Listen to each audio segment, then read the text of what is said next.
My background is that I toiled very happily for 40 years in hematology clinics. And as the last speaker before the lunch break, you can relax a little bit. I'm going to emphasize more mundane clinical features. And in the last few minutes, we'll talk about the incidence of myelodysplastic syndromes, which is 4.6 per 100,000. We'll discuss supportive care, cytogenetics, prognosis, treatment with demethylating agents, and some future directions.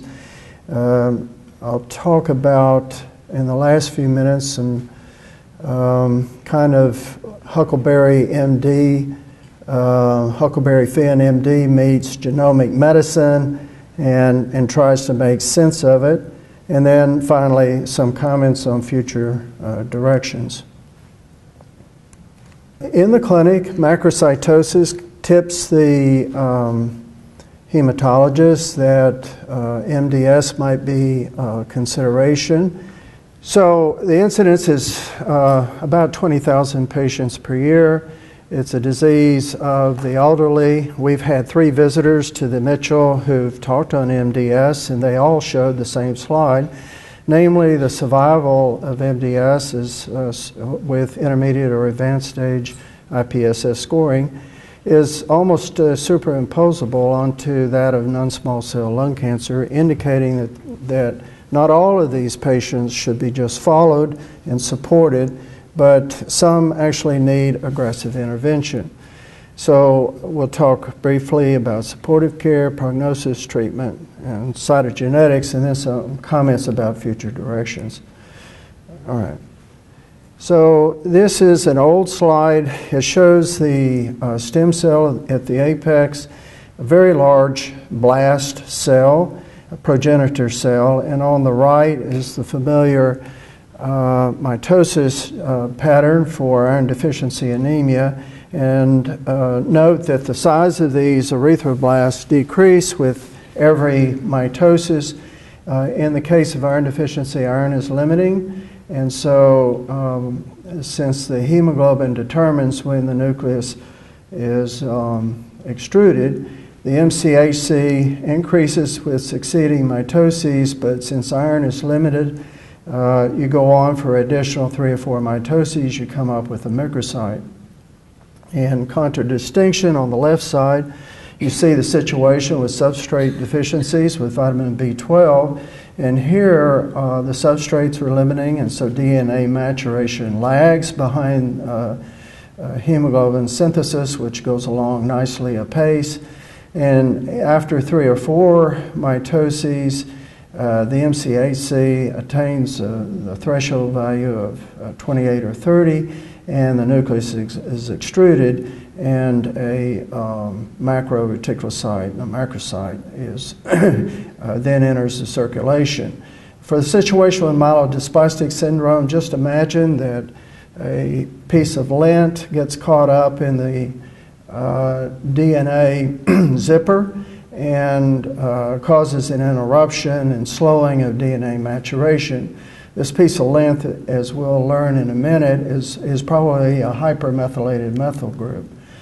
So there tends to be anisocytosis. You can see a microcyte there. The RDW, which is a number generated on Coulter counters, this distribution of size, will sometimes reflect the fact that the smear is dimorphic. You'll look for, if you are 70 years old and you have a large RDW, that's not a good thing. It may in the future, although we don't know why, signify something similar to what the SED rate did in years past. Here's a Peltier-Hewitt cell. Most consultants will look for that or karyorrhexis for 5 or 10 minutes on examining the blood smear. The marrow is hypercellular, but shows wasted erythropoiesis. So you can see down here that there's some pinking of the cytoplasm indicating that Hemoglobin is being manufactured very nicely, but the chromatin is somewhat stippled. You see here another example, and you can see that there's pinking of the cytoplasm here, but the DNA is very immature. You say you don't see that pink? Well, that's part of the problem with myelodysplasia.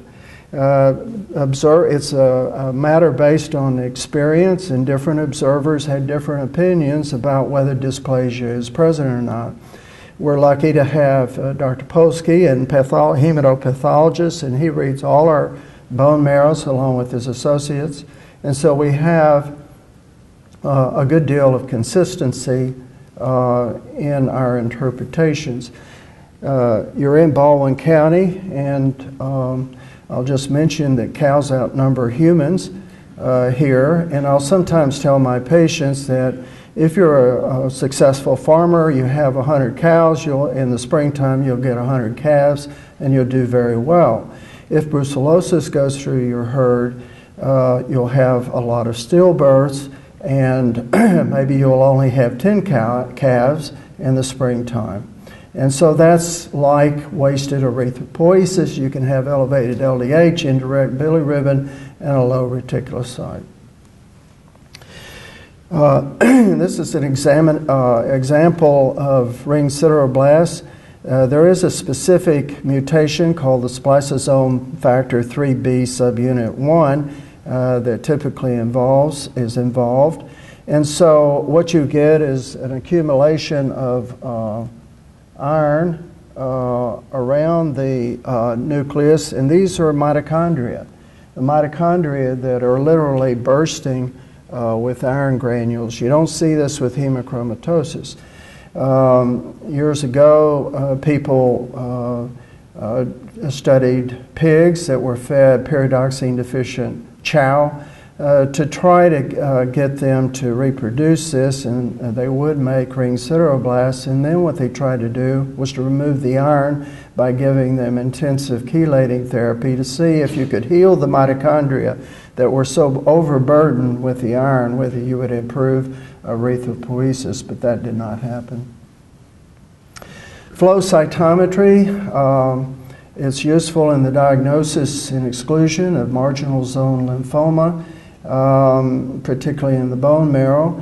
It's also useful in CMML, and in the future, I think this is a work in progress. You can use flow cytometry on identifying CD34 cells that might have allow you to differentiate clonal from non-clonal expansions. Flow cytometry is also useful in identifying chronic myelomonocytic leukemia. So as a consultant, you might be asked to see a patient with a white count of 15 to 25,000. The monocyte absolute count might be only modestly elevated to 5 or 10%, but the absolute monocyte count is increased. So it's fairly easy to make a clinical diagnosis from the blood smear, and then you have the backup from flow cytometry showing the typical folded monocytes. So I've shown you some things that are helpful in the differential diagnosis, but the takeaway is that approximately 50% of the patients that have MDS don't have dysplasia. Approximately 50% or less have a positive karyotype, and about 50% aren't macrocytic. And so the diagnosis is, I feel, is somewhat like tracking terrorists. You try to make these disconnected connections and try to draw some diagnostic conclusions. But if you're lacking a specific laboratory test, a smoking gun as we lack in MDS, until the science fills in, you're sometimes just left with the old-fashioned associations. So here's the other way to approach it is to say, what is not MDS? And I've listed a number of things. Aplastic anemia generally has hypocellularity, but so does some forms of MDS, so it gets complicated. I had a patient who was 40 years old, had lost about 30 pounds in weight, and had pancytopenia. The marrow was a little funky.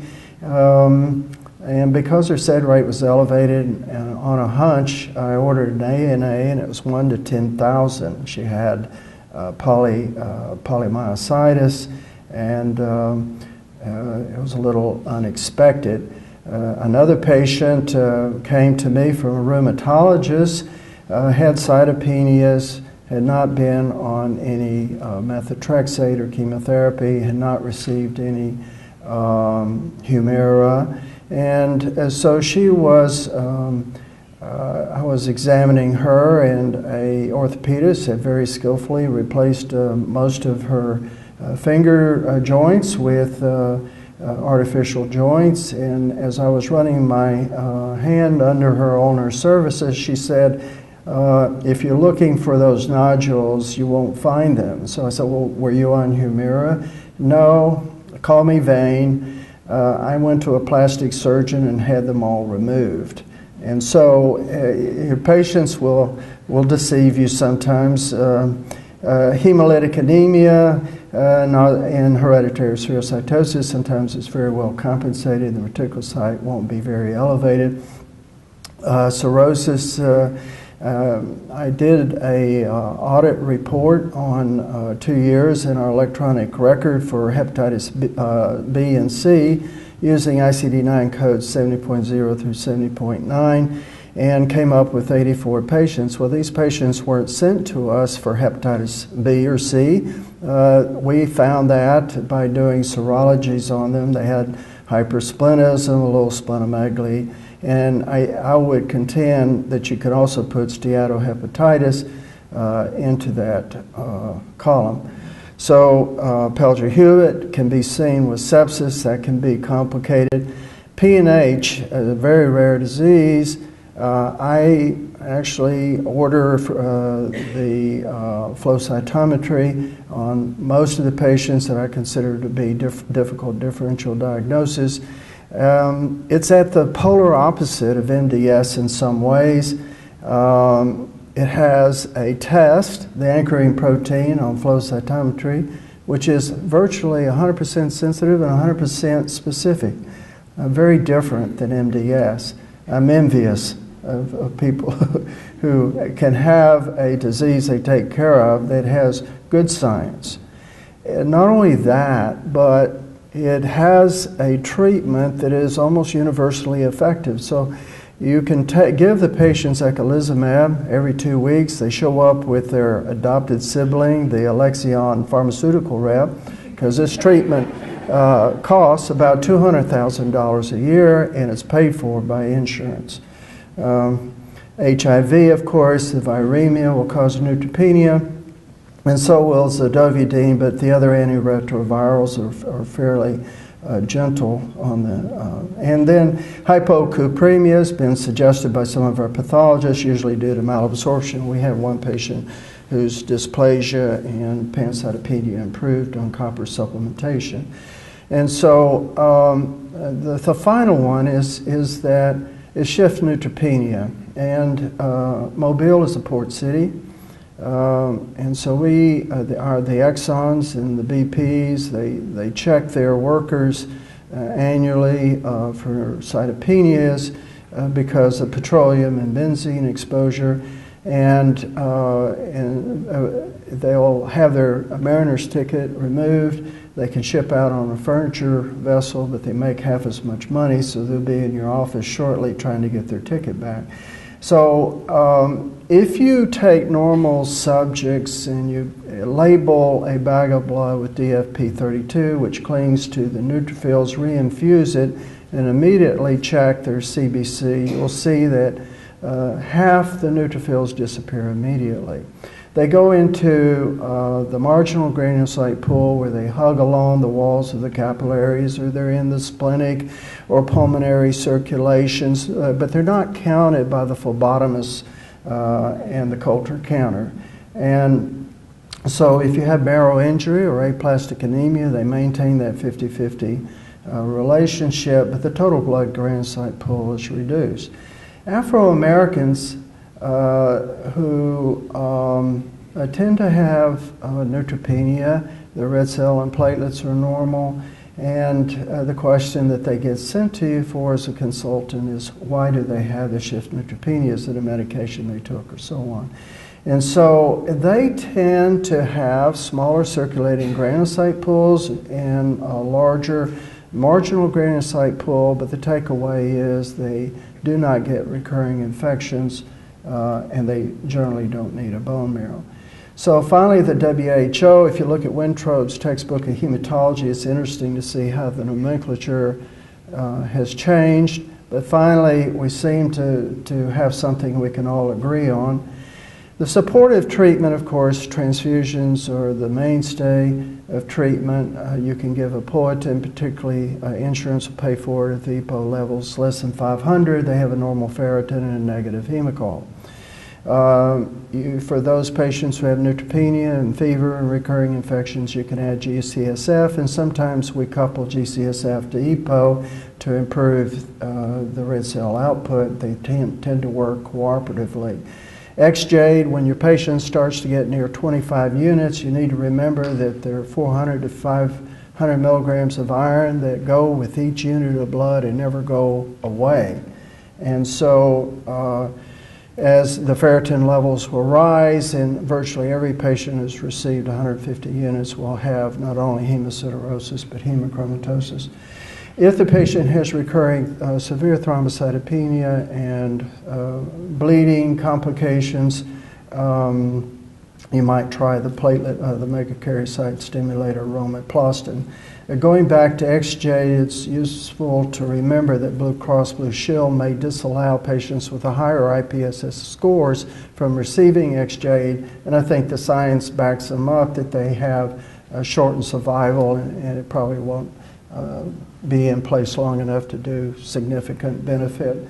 So the cause of death in those patients with a more favorable IPSS score, such as refractory anemia or ring sideroblast anemia, only 20% of these patients die from their MDS, and only 10% die from transformation to acute leukemia. And this is in contradistinction to those who have higher IPSS scores that are more likely to transform into acute leukemia. Because this is an elderly population, they tend to have competing causes of death from cardiovascular disease, other malignancies, and so on. So the IPSS revised scoring system came out in 2012. They look at cytogenetic abnormalities, which they categorize into very good. A -Y is fairly common in elderly males and is actually better than having a normal karyotype. Intermediate is, and then 5Q minus, of course, is good because we have a treatment, lenalidomide, that benefits these patients. Intermediate is shown here, and then poor is mainly complex karyotypes with more than 3 abnormalities, very poor, greater than 3. And then we couple the cytogenetics shown in the top row with a blast percentage, less than 2, 2 to 5, 5 to 10, and 10, and the presenting hemoglobin, platelet, and ANC values. And then you come up with what's called the IPSS revised prognostic score. So the very low and the low, you can observe those. The intermediate, high, and very high, you should consider giving treatment to. This is from Sakaris in blood, and basically they're looking at a simple heuristic diagram where you look at high IPSS revised scores of greater than 4.5, or the older 2008 score greater than 1.5. And along this pathway, the patient desires allotransplant, has a good comorbidity index score, and they have a match-related donor or a good unrelated donor. If they're older and have a lower blast percentage, or intermediate poor risk cytogenetics, they can go down this pathway starting on a hypomethylating agent. If they're a younger patient, they can receive more intensive AML type induction therapy and then go to a transplant or monitor. And then over here, the patient declines allo and or has an unsuitable donor, and you would give them immediate hypomethylating agent, and then continue that treatment until they loss of response or they progress. So this is a patient, 71 years old, in our clinic who had pancytopenia, hypercellular 80% cellularity bone marrow, and increased iron stores, blasts were 2%, cytogenetics were normal, and they had MDS. The patient never required transfusions. We followed him for 4 years, had a platelet count of 81,000, and since thrombocytopenia tends to herald a progression of underlying MDS, we advised marrow, which he declined. The platelet came up to subsequently to 117,000, and he was falsely reassured. Then on 6 years after diagnosis, he was admitted to the emergency room with epistaxis, severe thrombocytopenia, 39% blast, and the takeaway is that we should have insisted on a marrow here and started him on azacitidine treatment. So I'm going to talk about treatment with azacitidines and then other drugs. 5-azacitidine incorporates into RNA to a larger extent than into DNA. It leads to the disassembly of polyribosomes, defective methylation, acceptor function of transfer RNA, and inhibition of protein synthesis. I'm not going to talk much about dexcitabine. It's molecularly, it's almost identical. So most of this talk now is going to focus on the phenomenon of hypermethylation. If you looked at this last month's JCO, you would have seen the Karnofsky lecture, which is a very nice recount of a pioneer that came from Holland to the National Institutes of Health. He had been interested in MDS and hypermethylation, and they gave him a box of ampules of azacitidine to take back, and he really talks about some of the history and the meaning and significance of hypermethylation, which results in genetic instability and silencing of tumor suppressor genes. In high doses, azacitidine is a failed leukemia drug, but in low doses it inhibits DNA methyltransferase, causing hypomethylation of DNA. And so the treatment of NDS, you might think, is more akin to the treatment of acute promyelocytic leukemia, in which we use a maturational or differentiating agent. In the case of APL, we use all-trans retinoic acid. It encourages the leukemic promyelocytes to go on and differentiate and ultimately to undergo apoptosis.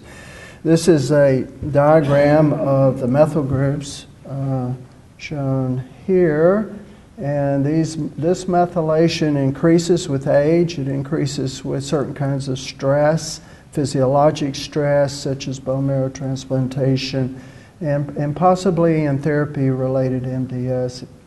And so you give the patient azacitidine, which gets intercalated here with the adenine and cytidine nucleosides, and then when DNA methyltransferase comes along with methyl groups to add into here, they're blocked. And so you might also think of these, I tend to conceptually think of them as manhole covers sitting on the DNA, which blocks the transcription and reading of the double helix. And so with azacitidine, these are cleansed away. And so MDS is a clonal hematologic disorder.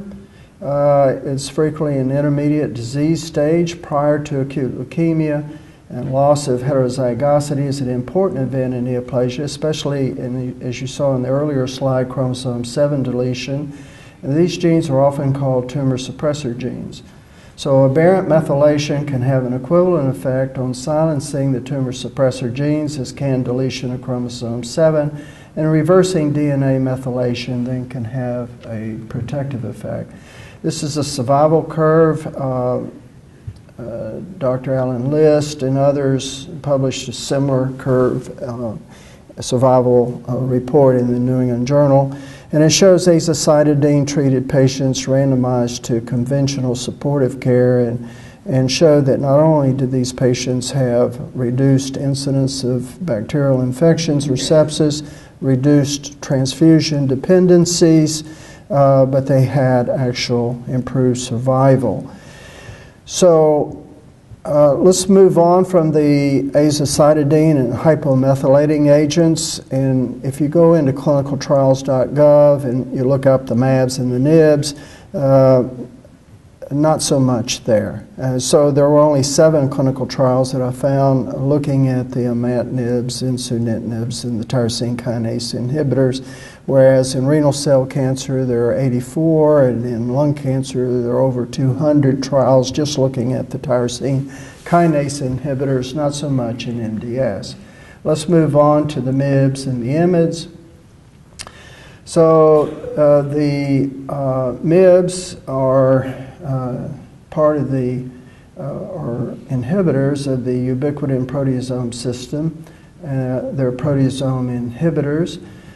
They degrade unneeded or damaged or misfolded proteins and enzymes, and also transcriptional regulators that are no longer needed. Consider them perhaps as the waste disposal quality control system. So bortezomib is a proteasome inhibitor. It induces growth arrest and apoptosis in high-risk MDS cells, both in vitro and vivo. It degrades, proteasome degrades unneeded or damaged and misfolded proteins, and then healthy cells can undergo malignant transformation without appropriate homeostasis. And the study of this led to the award of a Nobel Prize in 2004. So this is a misfolded protein example. Step 1 is covalent attachment of a 76 amino acid polypeptide tagged ubiquitin to the target protein. It's a complicated process. It gets polyubiquinated and then undergoes lysosomal degradation, or on contrary, if the cell decides to rescue it, you undergo deubiquination. Now, the point I want to make a point for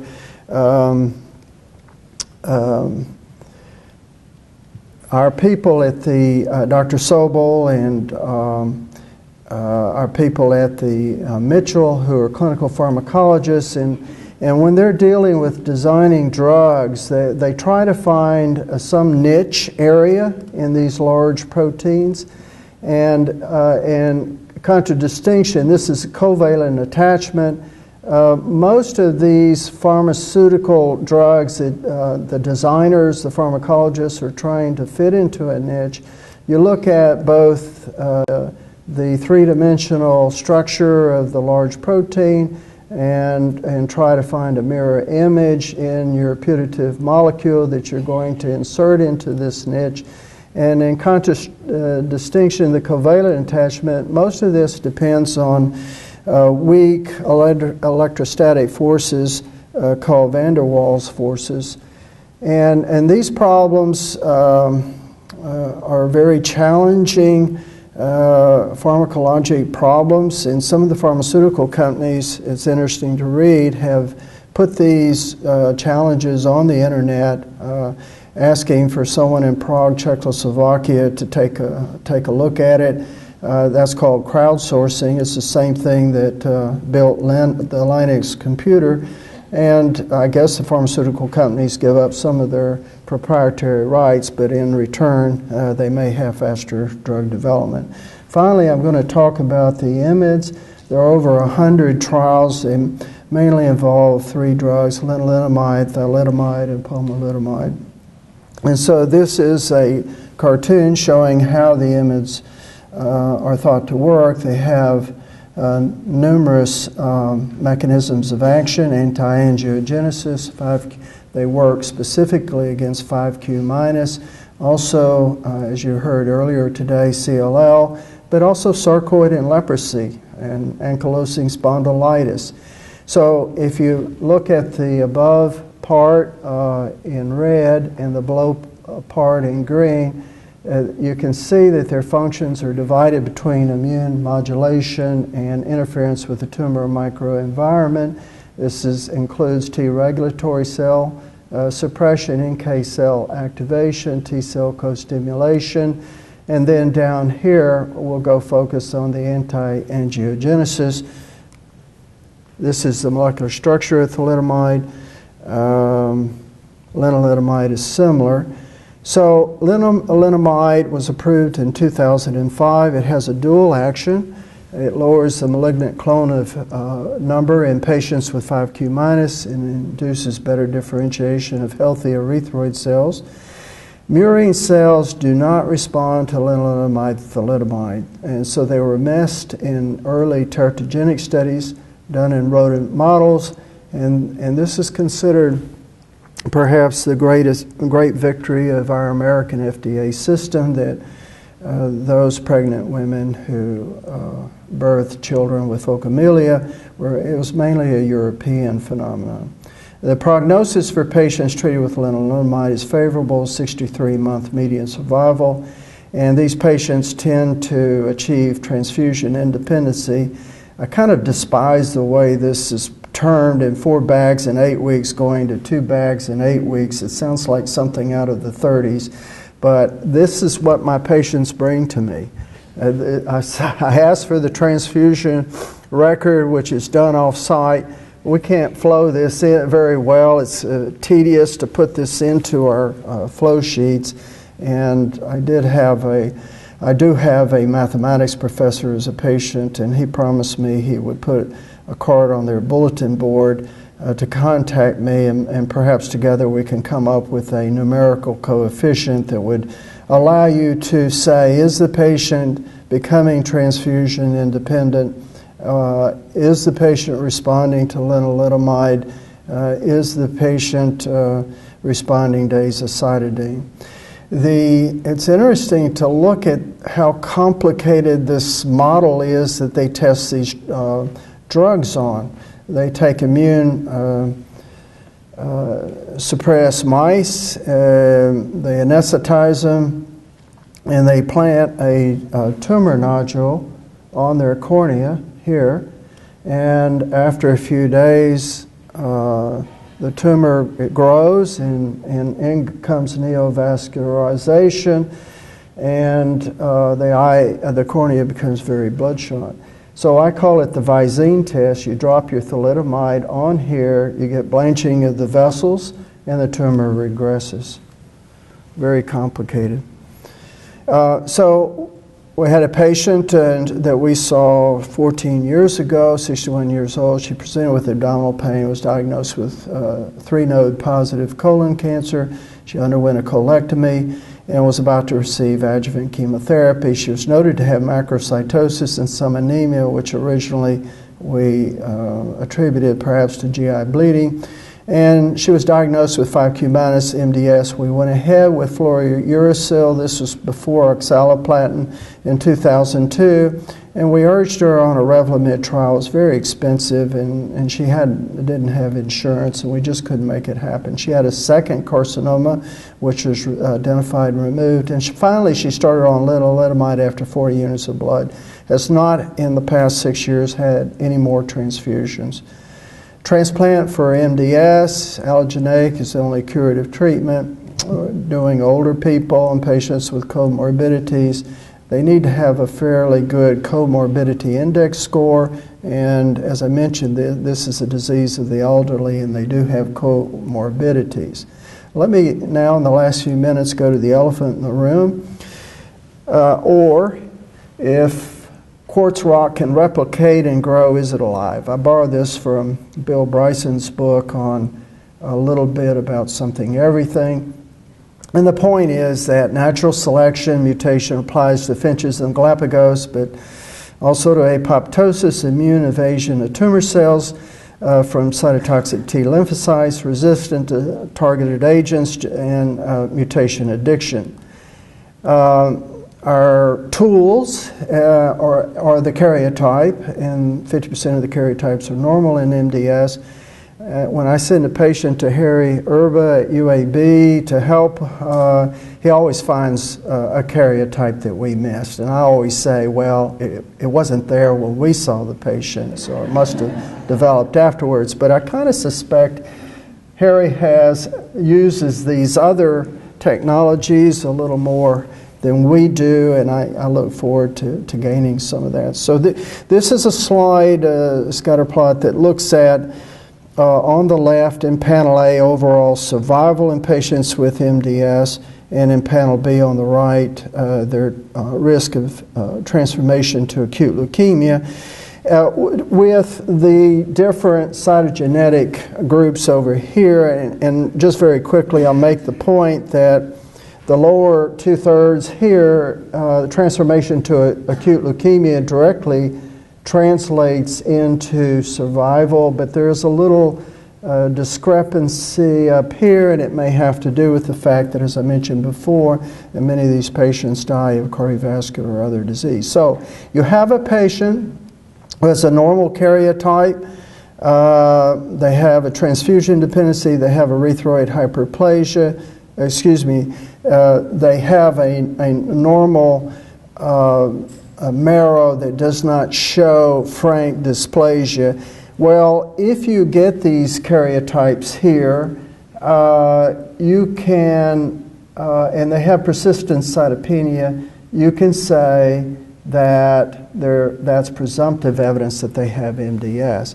And this is divided into unbalanced abnormalities, which are mainly deletions, and balanced abnormalities here on the right. This is my friend Joe. Joe and I bike on County 90 out in front of the Grand Hotel most Saturdays for the last 10 years. And our wives ask, well, what is it you talk about? And we talk about medicine. Joe was trained at Cleveland Clinic and Mason Sons in cardiology, and we argue about whether it was better to have been a cardiologist or to have been a hematologist. And so I'll say, well, you know, cancer is the emperor of all maladies. I take that from Mukherjee's book, and if you haven't read it, even my 97-year-old father has read it, so put it on your reading list. And Joe will quote something from Kipling and say, well, the heart is the most noble of all organs. So I knew I had Joe. I said, how many Nobel Prizes have been awarded to a cardiologist? He said, just one. I said, I can name 3 women that have won Nobel Prizes in the oncologic sciences, and 10 or 15 more men. This is Barbara McClintock, and you can see that she, in the 40s and 50s, did some very powerful deductive reasoning. You can see the normal purple-brown kernels here, and then you see some albino kernels. And from this, she came up with a concept that was derided as her jumping gene concept, but it's basically mutational events. And I want to tell Dr. Coleman that I did as he said. I walked down Madison Avenue from my daughter's apartment on the Upper East Side to the Rockefeller Center where Dr. McClintock worked. And I'm from Alabama. I know a corn patch. I didn't see any corn patches. And there was a nice ice skating rink outside the Rockefeller. Maybe there was a corn patch there. She received rather rough treatment from some of her colleagues. They kind of ridiculed it because the prevailing thinking at that time was that the gene was immutable, and that if it did mutate, the organism died. And the idea of jumping genes took a little while. This is from her landmark paper. And so basically, we're going to get into some complicated nomenclature. No mutation here, you get a lysine protein. A silent mutation there, you still get it.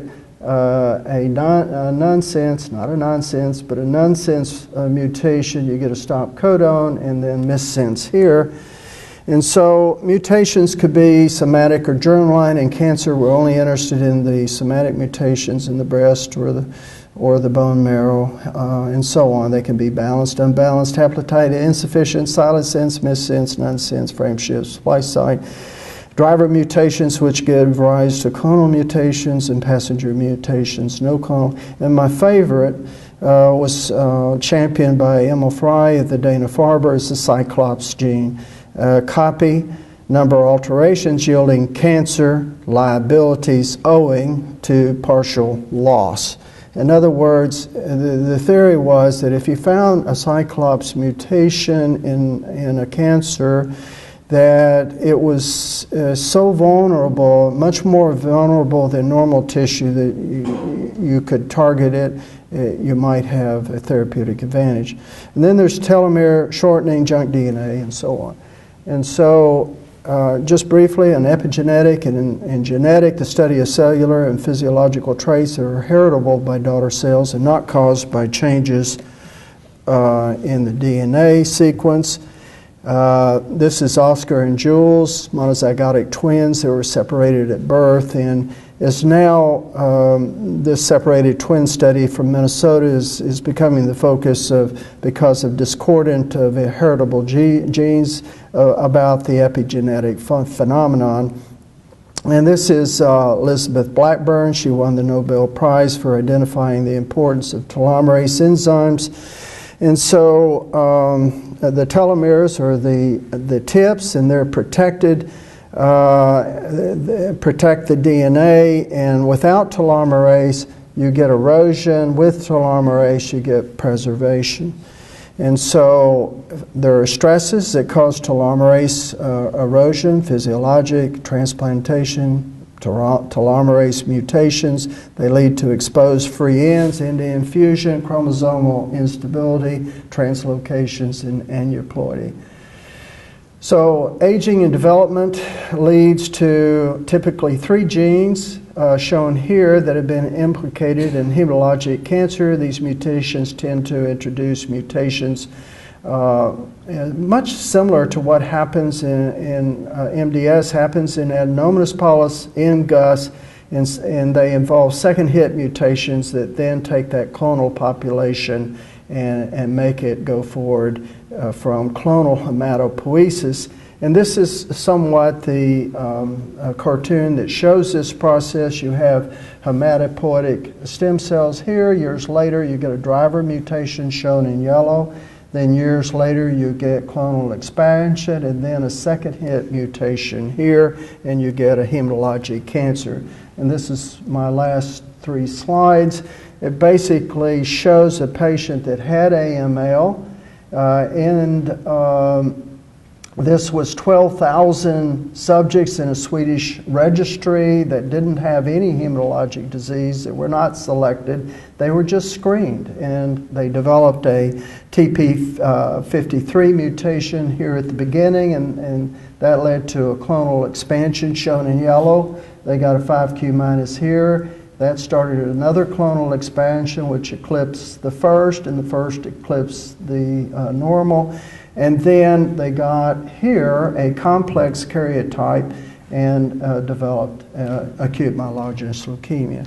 So in 40 years, it's been amazing to go from a clinic in Utah to what we have today. It's been an interesting and amazing process. So conclusion, and looking to the future, our patients to receive azacitidine sometimes come 7 times a week, sometimes from some distance. So we're interested in talking to some of the specialty pharmacies about brown bagging the azacitidine so they can take these sub-Q injections at home. And oral azacitidine is now on the fast track. That should, together with telemedicine, might keep our patients more at home and out of our clinic. The speaker in the Karnofsky lecture mentioned the possibility of a nanoparticle possibly put into some sort of ceramic porous bead that the patient would swallow. And as it went through the GI tract, might pick up and send messages about hypermethylation cells that it encountered along the way. And then the pipeline drugs are going to come along, and finally strategies for identifying screen populations with clonogenic expansions who are at risk. The idea that if they took a hypomethylating agent a day, it would keep the doctor away. So.